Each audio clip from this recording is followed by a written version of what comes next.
Strange lights in the sky. Look, it's lit. I have no idea what that was. Objects moving at incredible speeds, breaking the laws of physics.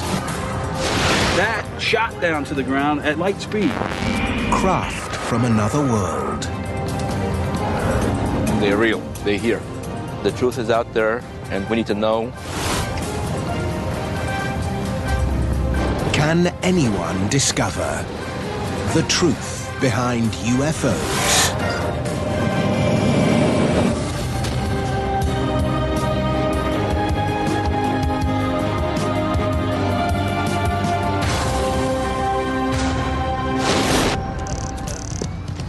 January, 8 p.m., Winsted, Connecticut. What the hell is that thing? Shoppers in a downtown mall spot something in the evening sky. It's moving. You got it, Pat? The event, like so many nowadays, is recorded on mobile phones. Unbelievable. It's posted onto an internet video sharing site. It's the latest example of an unidentified flying object, a phenomenon that seems to defy explanation. I don't know what it is. Or does it? UFO sightings like this one are reported in their thousands every year, and not just in America. They happen all over the world. No airports around here. It's unexplained. From Rio, London, Paris, and New York, UFOs are a global phenomenon, a global mystery. For the past 60 years, Whoa, I'm getting a series of lights right there. I got it. wherever and whenever unidentified flying objects have been spotted in the sky, they've hit the headlines. Right now, the biggest thing on YouTube is the Israeli UFO, which was UFO on top of a sacred temple. Say UFO. Amazing. Holy. And you can see it sitting on top of it, and then it just shut off at light speed. I looked at a video many times. I think it's real. UFO sightings like these fire the imagination of enthusiasts all over the world We've seen them in Mississippi like this, but never. and fuel investigations to discover what these mysterious objects really are.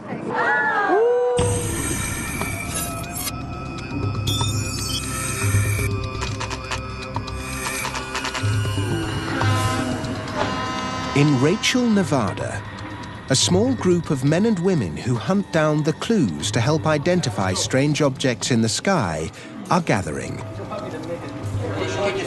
Leader of the pack is Alex Podovich. We actually hunt UFOs.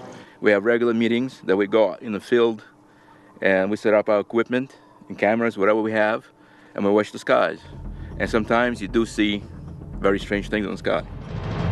Unusual objects in the sky like this are what these guys spend hours analyzing. A UFO is something that you cannot identify. It could be our own, or it could be alien. It's just an object in the sky that you can't tell for sure what it is. You know, a lot of people associate it with the alien craft, but it's not true. It could be anything in the sky. That's what the term means. It's just a phenomena that does not go away. It's kind of like a snowball, and it just gets bigger and bigger. And it's very enjoyable. Pat Travis knows all about UFOs. She's the owner of the Little Ailey Inn in the Nevada desert, the unofficial capital of ufology. It's a mecca for UFO hunters for a good reason. There has been a lot of sightings of craft, of phenomena that no one can explain. There's been craft that have done maneuvers so fast that it's unbelievable. I believe that we cannot be the only beings in this entire magnificent universe. It has to be more. I will always believe that. She thinks UFOs are alien, a view held by some who investigate sightings. First of all, they're real. They're here. And the truth is that they created us. We need to know as a human race where we came from, what our origins are. Discovering the truth has been the focus of ufologists for decades, but it's not easy. UFOs are not something called up on demand.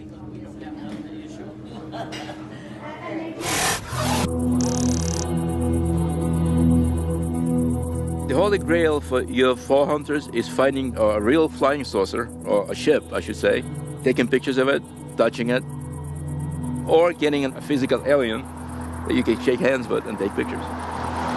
Today, Alex and his crew are taking a trip down Nevada's extraterrestrial highway to try to find a UFO.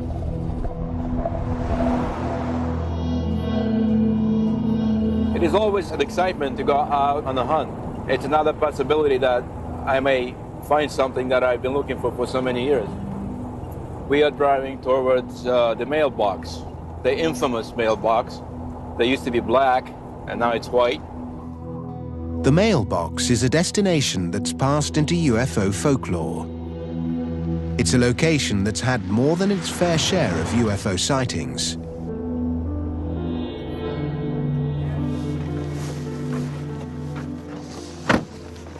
This is the famous mailbox, the white mailbox. And these are the UFO hunters. They'll be with us here tonight. Hopefully we'll find something up in the sky. You guys need any help? This UFO hunt is a challenge that's brought the group in plain sight of the security forces that monitor movement around one of the most secretive places on Earth. A US Air Force operating location near Groom Lake, Nevada. Better known as Area 51.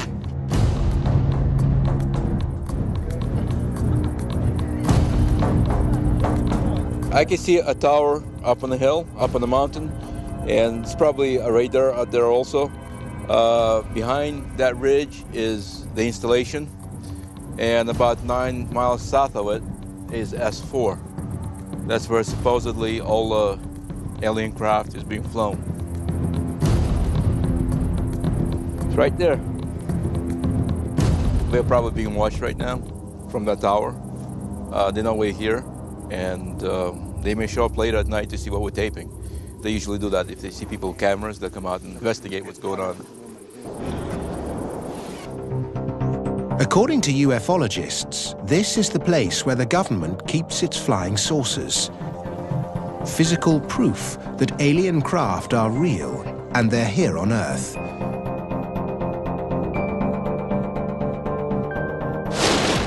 The incredible claim made headlines in the late 1980s, thanks to this man. I'm Bob Lazar.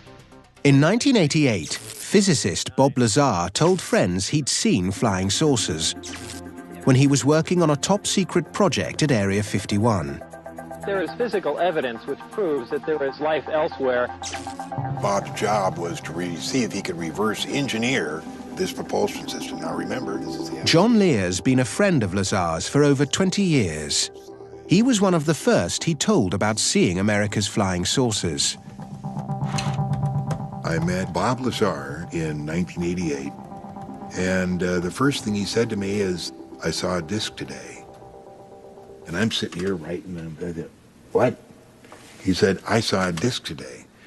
And I said, "Theirs or ours?" He said, "Theirs." But that vehicle is a disc, which is generally referred to as a flying saucer. And he told me that when he first saw it, there was an American flag on it, and he thought, well, this explains everything. We've got saucers, it's ours, we developed it. That's where all those rumors are coming from.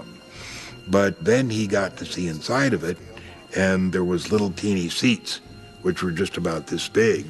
And that's when it became all too clear to him that this was an alien craft. The admission by an Area 51 insider caused a media storm. Flying saucers were real and being hidden by the government. What they do is pump protons into the 115. It's my opinion that nothing we have developed has been without ET influence or technology. If UFOs and flying saucers are real and being kept in secret bases in the Nevada desert, it begs a series of questions. What are they for? And where and when did America get its hands on them? The Las Vegas UFO hunters are out looking for UFOs. They've gone high-tech. They're using a sensitive array of infrared and low-light cameras in the hope that it will help them capture images of unknown objects in the sky. This equipment is generally used for surveillance in very, very dark environments. Some of them use existing light. They can operate even from starlight.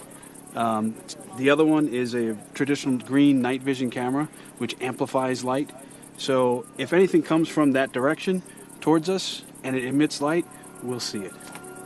Even before the cameras are up and running, Alex spots something in the sky. You can see the contrail, and that looks like probably an F-16. What do you think we're going to see out here tonight? Well, I'm hoping to see something that was engineered back, reverse engineered from alien technology. Almost ready. Almost there. If you had the infrared, we may be able to see some things that we can't see with our eyes. Maybe they're not still supposed to be seeing. We're not supposed to be seeing. So that gives us a chance to look behind the veil. Is this legal? Yeah, it's perfectly legal. Okay. You're on public land. Okay. If you get arrested, you don't know me. If a UFO is spotted, the hunters have the equipment to capture images of the craft in intricate detail.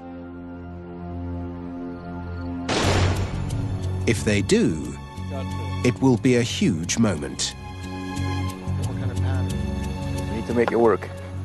These are our eyes tonight. Well, that was close. Hopefully we'll see some strange lights up there that move in kind of a zigzag way or moving really fast. Look over here, this way. I hope to see a spaceship, actually, if it's possible. In the darkness, the hunters spot something off in the distance. Is that thing right over there? It's too dark for conventional cameras to pick out. But what about the low-light ones? It was just moving. It disappeared. Dropped like a stone right over there. Oh, it was a big light. Oh, that was beautiful. Look, it's lit. Right there, right there. You see him? He's orangey red. 1 o'clock. Has the infrared and low-light camera rig captured it? Okay. Now this just happened. Right above the 2, you'll see on our third camera, a light comes up. And then right here is another one. And they both stay up for just about the same amount of time and then disappear. Not moving, they were stationary.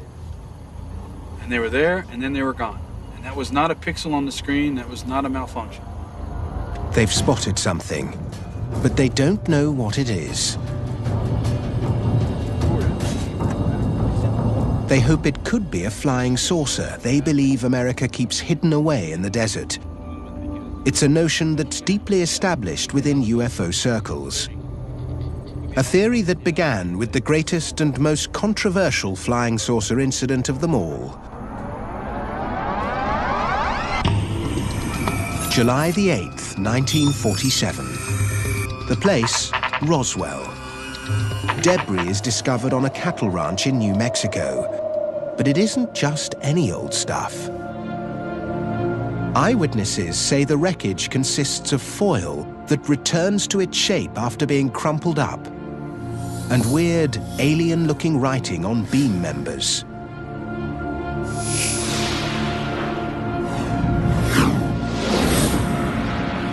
A UFO legend is born. But in a U-turn 24 hours later, Roswell's flying saucer is claimed to be a weather balloon, and a controversy has raged ever since.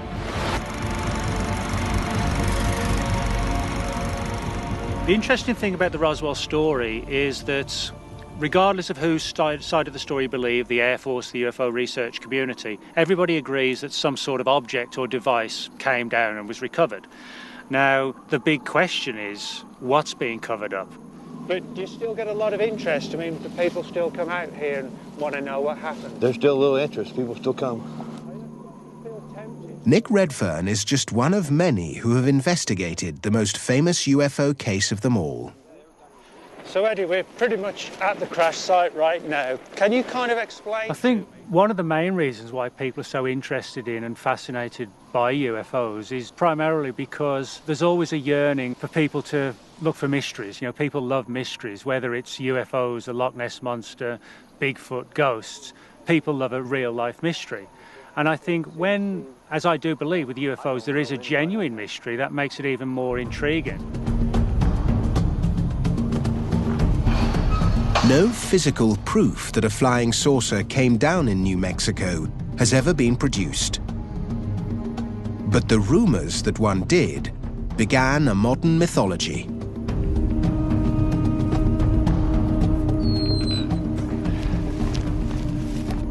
So, Eddie, this is really where all the evidence was brought.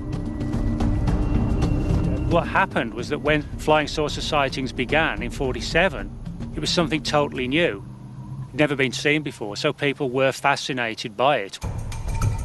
The Roswell UFO incident set the scene for an incredible explosion in sightings across America. Over the next 50 years, UFOs grew into a global phenomenon. And now, the reason why is about to emerge.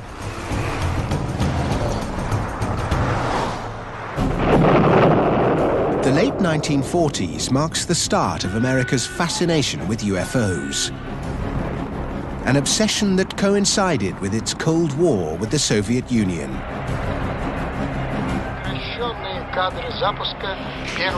It was a period when America started seeing a lot more unidentified flying objects.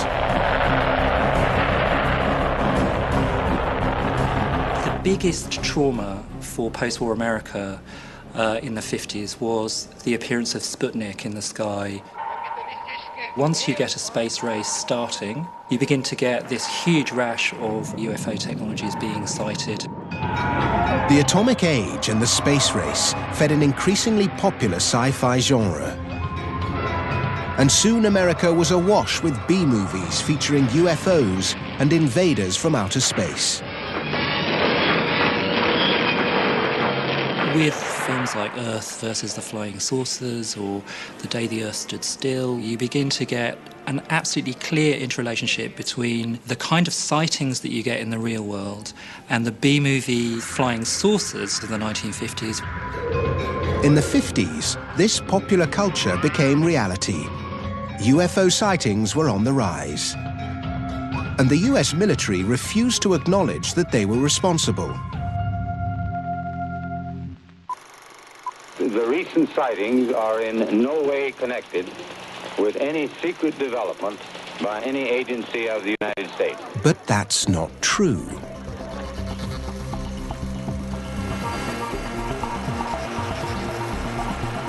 Back in the 1950s, the Air Force, there's no doubt, was working on projects to try and build circular-shaped aircraft. One of these was known as the Avro car. You know, it looked pretty cool, like this silver, shiny flying saucer. At the height of the Cold War, both the Soviets and Americans were building experimental machines they hoped could win global supremacy. America's Avro car was one such experiment. It's a very sexy-looking machine with a bubble dome. Never went higher than a couple of feet off the ground, despite having about 3,000 horsepower. The Avro car inspired Paul Moller, an engineer, to build his own version of a flying saucer.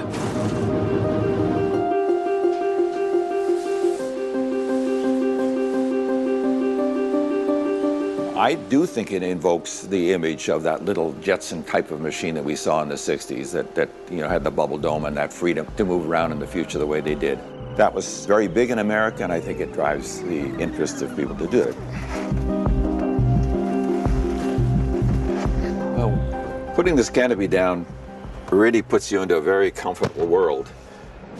Dr. Paul Mahler flying the M200X. Paul Moller is one of only a handful of people who can claim to have flown a real flying saucer. The OMC rotary engines developing. It's truly a magic carpet sensation. When you're in a helicopter, there's a lot of vibration, number one. And number two, you have the sense you're being lifted from above. This machine here is absolutely no vibration. The rotary engine is like a sewing machine engine. The power comes from below you, and it's a totally different sensation, not supported by anything that you sense. It's really amazing. It's absolutely magic carpet sensation. But in a time before widespread use of computer-assisted stabilization, these cumbersome craft carried considerable risk. Start up! The problem on Earth is the aerodynamics. The air flowing around the vehicle generates a lift configuration, which is destabilizing. Now, you can put a big tail on it, of course, and that'll make it aerodynamically stable, but what is that's kind of funny machine, round machine with a big fat tail. That doesn't make sense. So, artificial stabilization. When you're not dealing with the atmosphere, when you're outside of the atmosphere, of course, round is the perfect shape. Structurally, it does everything you want. It has all the right things. We just got to get rid of the atmosphere. From an engineering point of view, America's attempts to build a fully operational flying saucer in the 1950s and 60s failed. The project's success was in its propaganda value. America's UFOs were a weapon of sorts. I think one of the bigger issues relative to UFOs is the realization on the part of the military that, hey, you know, this is a phenomenon we can actually use to our advantage. If you imagine at the height of the Cold War, you subtly release information to the Kremlin that, hey, we've got a crash flying saucer, and we've actually begun to understand how and why it flies. That could actually spook the enemy. America's UFOs were propaganda tools. Never a serious military threat, their primary purpose was to mislead foreign intelligence. It acts as a good cover. The deep military projects to build highly advanced aircraft and platforms gets buried amongst a huge mass of stories of back engineering and super secret X-Files type conspiracies, and while we're all running around following them, the real military secrets gets hidden. We now know that rumors which claimed the US was developing its own UFOs were intended to hide something else. But what? Maybe the Las Vegas UFO hunters can help find the answer. They've recorded an unidentified flying object on their equipment. Now they need to discover what it is. Yeah, it's freaking out.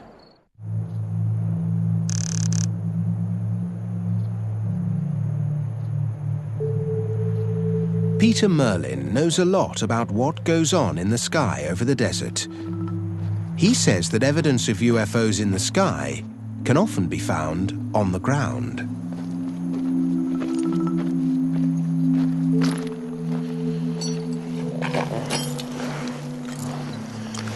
One of the things people see around Area 51 are strange configurations of lights in the sky, glowing golden orbs, things like that. A lot of the time they're seeing these things. This is an Air Force anti-infrared flare. It provides a heat source to decoy heat-seeking missiles. And they look very strange to people on the ground because they seem to hang in the air or move in strange ways with the air currents while glowing and sputtering. The deserts are littered with thousands of these things. These account for a lot of the unusual light sightings in the night sky over Nevada. But Las Vegas's finest don't buy that explanation of what they've seen. They think it doesn't fit. It moved. That light moved. Right there. Yeah, I see it. Yeah, it's on and just faded out. You know, there's a lot of military aircraft up there right now. They're doing the exercises and they're dropping flares. But don't flares fall down? That one did look like it fell, but it was, flares float down. That's the nature of flares, is so it illuminates an area. They float like this. That shot down to the ground at like light speed. I have no idea what that was. Did it again. Look at that light, how it moves. It's coming back. I'm gonna rewind it right here. It's right here.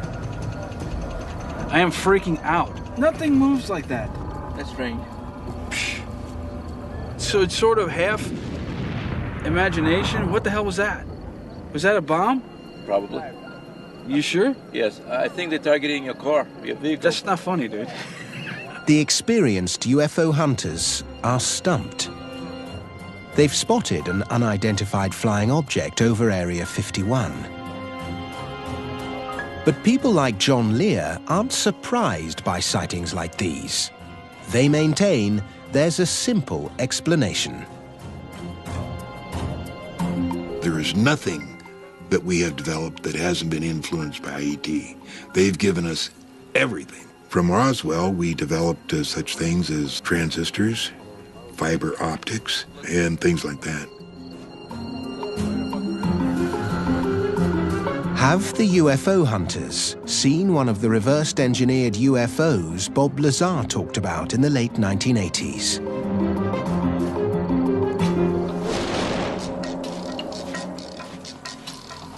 In the Spring Mountains, 65 kilometers west of Vegas, Peter Merlin's on a mission to find out.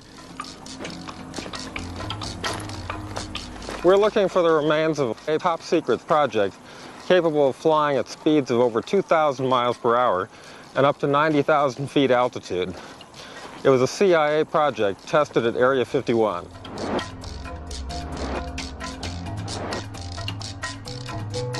The question is, was this project based around UFO technology?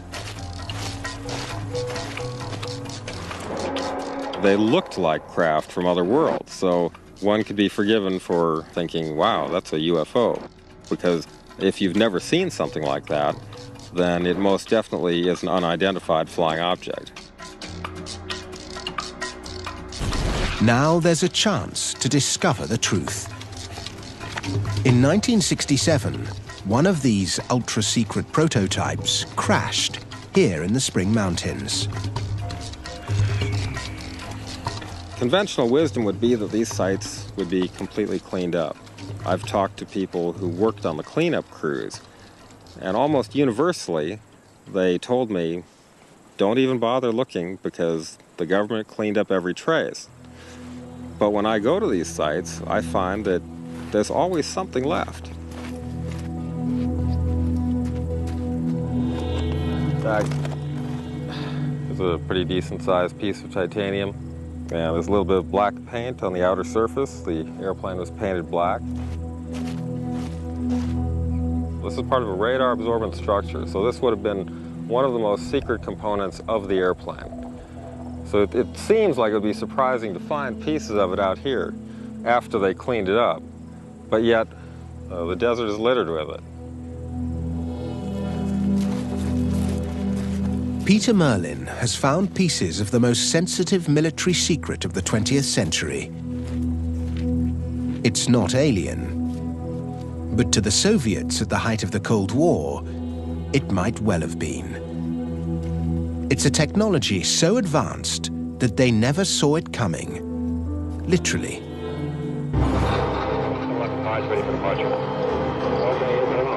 America's stealth aircraft, introduced in the 1980s, changed the rules of aerial warfare. Exotic in looks and performance, these ultra-modern aircraft caused a flood of UFO reports over the Nevada desert. But stealth aircraft can't possibly be responsible for all UFO sightings worldwide. What strange craft triggered the others? Now, with modern technology, it may be possible to figure out what they are and where they come from.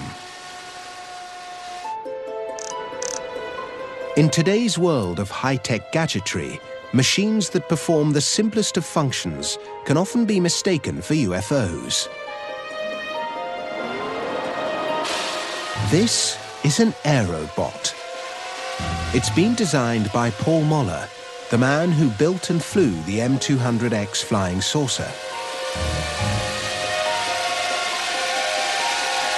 Well, the here, what I'm flying here is a vehicle that was designed for bridge inspection. It's a serious problem. How do you get up and inspect bridges or not risking somebody's life in the process of identifying cracks in the bridges? The US Air Force has used these experimental machines for aerial surveying tasks. It's an unfamiliar technology. These are exactly the types of objects that draw public attention and could be mistaken for UFOs.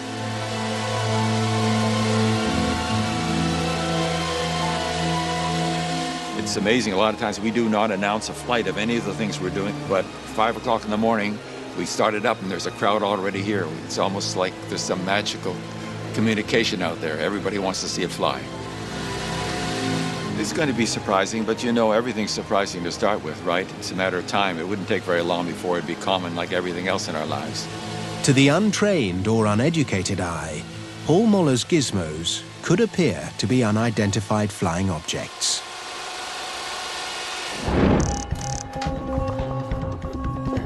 But figuring out what it is that people really see in the sky when they report a UFO is the job of this man. Mark D'Antonio is a chief analyst with Mutual UFO Network, an organization which investigates unexplained sightings. When someone sees something, there's a variety of ways in which they can record it. This cell phone video showed up on the web, and just since late last night, it's already had 187 views. This is basically available for the world to see. It's the UFO recorded over Winsted, Connecticut. Mark's job is to analyze the footage and try to identify what it is. In the majority of cases, what he discovers surprises people.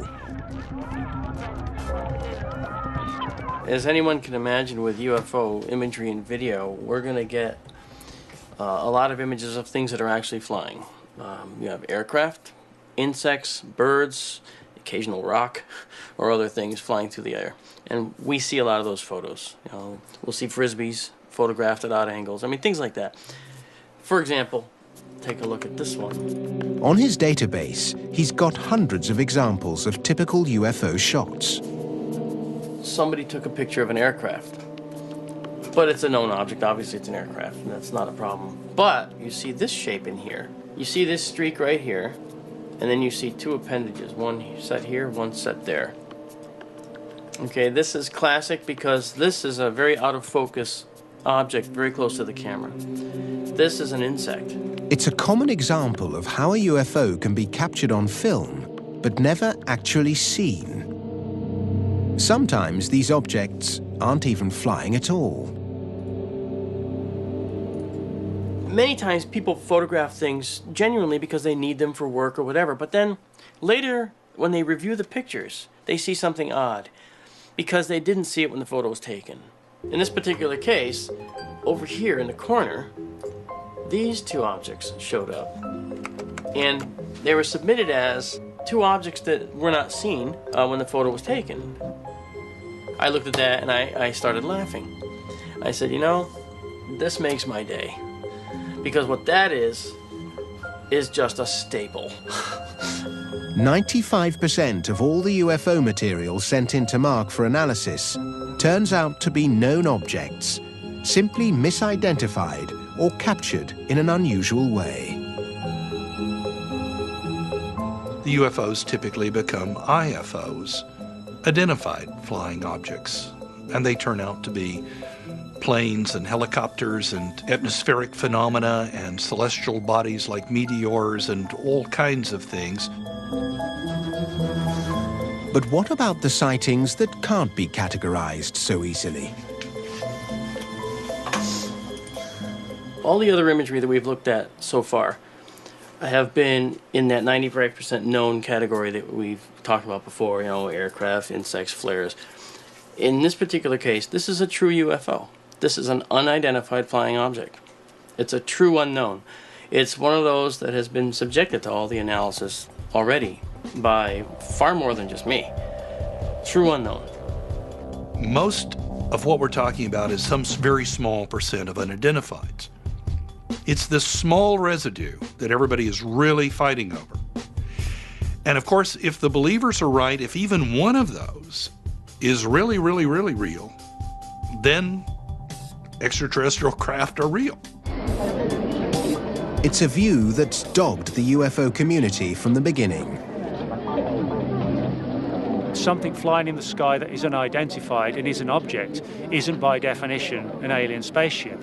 There's no reason why in 2011, if somebody sees a circular craft in the sky, that has to be built by aliens. And here's proof. Winsted, Connecticut. Spectators in a dimly lit car park spot a strange object in the sky over a Stop and Shop mall.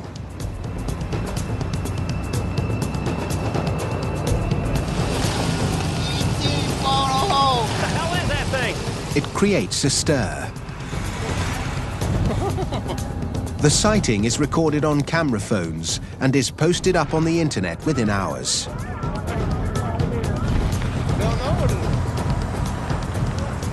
It's been spotted where there are no reports of any air traffic.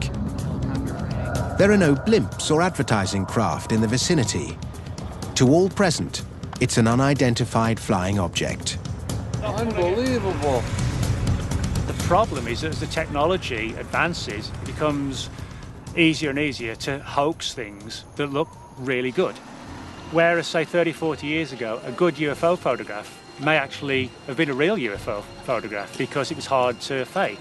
Today, you know, a really good UFO could be some spotty 16-year-old teenager in his mum's spare bedroom putting together a piece of footage, putting it on the internet and laughing at all these wide-eyed UFO researchers. 50 seconds. Okay, coming in. This UFO is a hoax. Good. Connecticut's latest flying saucer sighting started life in a basement workshop a little over 24 hours before.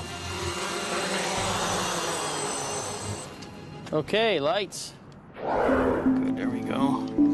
One there. It's an experiment thought up for this investigation by MUFON analyst Mark D'Antonio. There's so much available off-the-shelf technology that allows you to put together a craft in no time at all that people can misidentify. It makes our job very difficult in trying to discern what's real, what's not, because the unknowns are out there, and that's what we're after.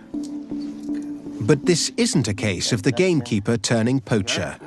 Mark D'Antonio is on a mission. It's this guy. I think it's really critical that people understand what types of things they are seeing in the sky, whether it's a meteor or it's a four-bladed quadcopter with lights. There's thousands of these out there now, thousands. We have to show people what these are because too many people are reporting these and then think they've had a life-changing event, when in fact they were looking at someone fooling them. We want to raise that public awareness. That's very important. And we want to expose the hoaxers for who they are and show with this how that works. It's pretty neat. All right, here we go. Okay. The Winsted UFO sighting has been explained.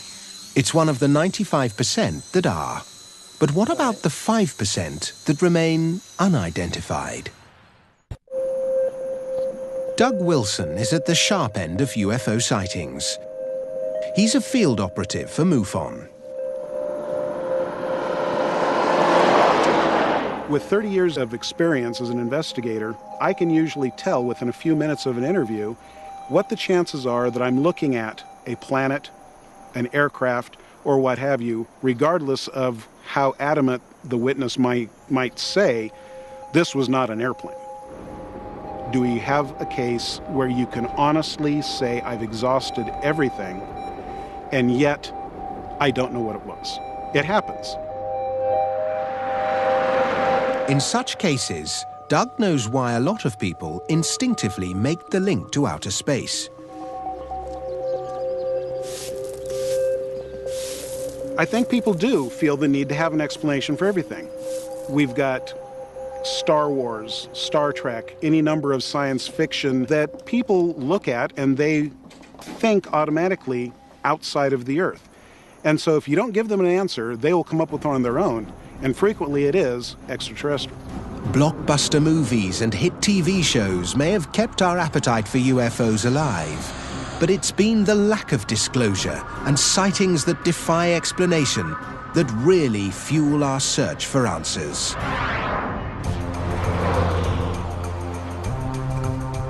An incident 60 years ago gave a town in New Mexico a marketing dream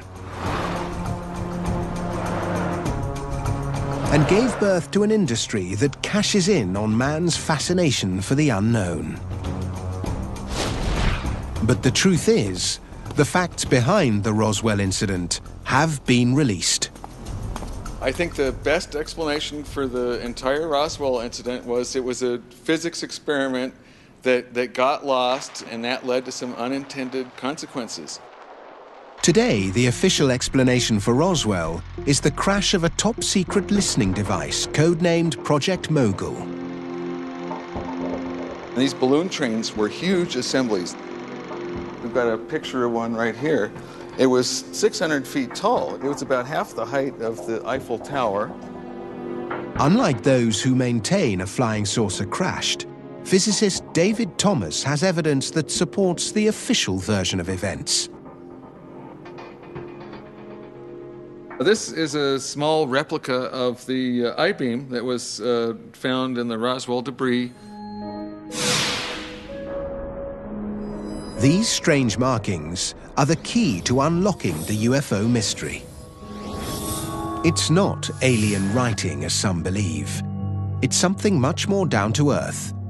And crucially, it links it to Project Mogul.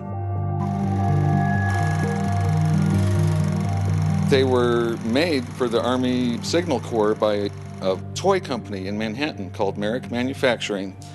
And the reflectors were a little flimsy, and when the Army Air Force said, can you make them stronger, they applied some tape they had sitting around the toy factory. And this tape had these strange, colorful, sort of hieroglyphic symbols that could have been interpreted as alien writing.